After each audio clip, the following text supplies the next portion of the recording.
Middle East पर राहुल गांधी का statement. And I do not say this lightly, but allowing the United States to decide who we buy oil from, who we buy gas from, whether we can buy oil from from Russia or not, whether our relationship with different oil suppliers can be decided by us. This is what has been bartered. And this is a very puzzling fact for me. It has been a very puzzling fact why a nation the size of India would allow any other nation, the president of another nation, to give us permission to buy Russian oil, to decide who our relationships are with. And this has been a puzzle, and I've been trying to figure this puzzle out. And I have figured the puzzle out. And the puzzle is about compromise. We have a gentleman sitting here who is the oil minister. He himself has said that he is a friend of Mr. Epstein. Oh. Sir, I'm talking about oil security, sir. Sir, I'm talking about oil national. I'm talking about economic security, sir. Sir, here I have a document which shows that his daughter has received money from George Soros. माननीय सदस्य, आपने जो notice दिया है, उस notice में बोलिए आप नोटिस में बोलिए माननीय सदस्य। आप प्रतिपक्ष के नेता हैं, मैं आपको पूरा आग्रह करना चाहता हूं, आप नोटिस अगर इस बात पर बोलने होता है तो नोटिस आज इस बात का देते हैं। नो, नहीं बोलने, नहीं इजाजत दी जाएगी, ठीक है? ऐसे नहीं चलेगा सदन। आप अगर नोटिस के अंदर जिस विषय पर आपने नोटिस दिया था, मैंने सुबह भी कहा कि संसद नियम प्रक्रियाओं से चलती है। आपने जो नोटिस दिया है, आप उस नोटिस में बोलिए। आपको अगर इस विषय पे बोलना है तो आप नोटिस देते, मैं अलाउ करता नहीं करता ये मैं तय करता, लेकिन ये तरीका ठीक नहीं है। नो, आप कोई रिकॉर्ड में नहीं जा रहा, आप नहीं बोलना चाहते इस विषय, ठीक है? नो,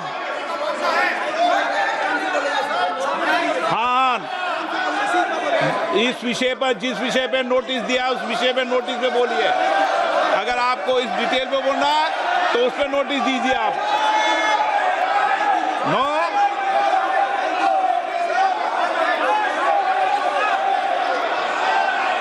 धर्मेंद्र यादव जी, आप बोलना चाहते हैं? सभापति, लीडर ऑपोजिशन को सर बोलने दीजिए, बात पूरी हो जाए। लीडर ऑफ अपोजिशन है, पूरी बात हो जाए तो नियमों से बोलेंगे, नियम के विपरीत नहीं बोल सकते। जिस विषय पे उन्होंने नोटिस दिया है, नोटिस सदन के पटल पे है, उस विषय पर बोले हुए। सभापति जी, लीडर ऑपोजिशन की बात पूरी हो जाए, उसके बाद मैं बोलना चाहता हूँ। सभापति जी बोलिए, माननीय रणदीप पुरी जी।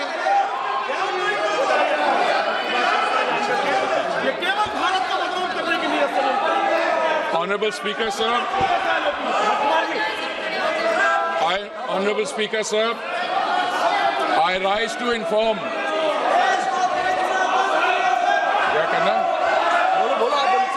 Honorable Speaker, sir. I rise to inform the House of steps taken in response to the disruption of the global energy supplies arising from the ongoing conflict in West Asia. The world has not faced a moment like this in modern energy history. Today is the 13th day since the passage through the Strait of Hormuz, through which 20% of the world's crude, 20% of the world's natural gas, and 20% of the world's LPG flows was disrupted following the military operations between Iran, Israel, and the US. For the first time in recorded history, the Strait of Hormuz has been effectively closed to commercial shipping. Despite India having no role in causing the conflict, like many countries, India has to navigate through its consequences. The contrast with how other nations are managing this crisis places India's response in its sharpest relief. A country in our neighborhood has shut all schools for 2 weeks, moved government offices to 4-day work week, ordered 50% of public employees to work from home, cut fuel allowances for official vehicles by half, and taken 60% of government vehicles off the road. This country has experienced the largest single fuel price increase in its history, with petrol up approximately 20% in a week.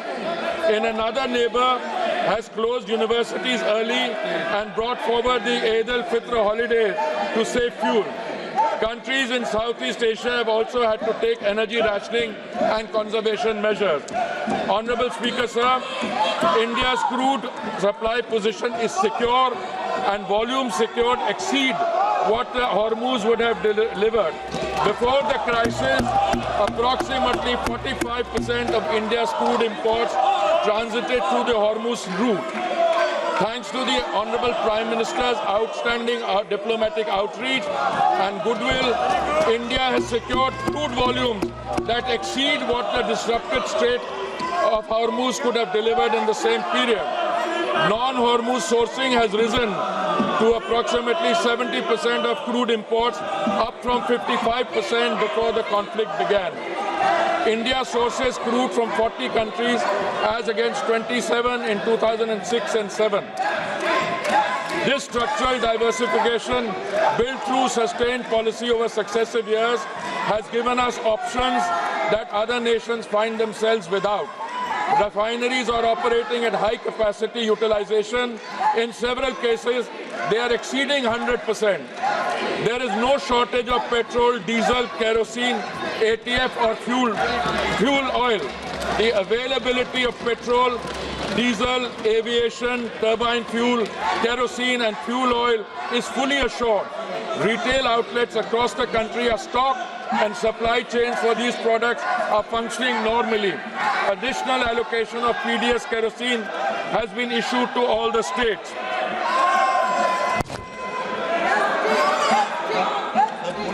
Honorable Speaker, sir, natural gas supply has been managed through prioritized allocation and the position is stable, well beyond immediate need. India produces approximately 90 million metric standard cubic meters per day of natural gas domestically. A further 30 million metric standard cubic meters per day was previously imported through Gulf sources, now affected by the force majeure declaration of a major Qatari processing facility. The force majeure declaration, the Natural Gas Control Order issued on 9th March 2026 under the Essential Commodities Act established an immediate priority sequence. Domestic pipe gas goes to homes and CNG for vehicles receives 100% supply with no cuts. Industrial and manufacturing consumers will receive upon 80% of their previous 6 months average. Fertilizer plants will receive up to 70%, protecting the agricultural input chain ahead of the sowing season.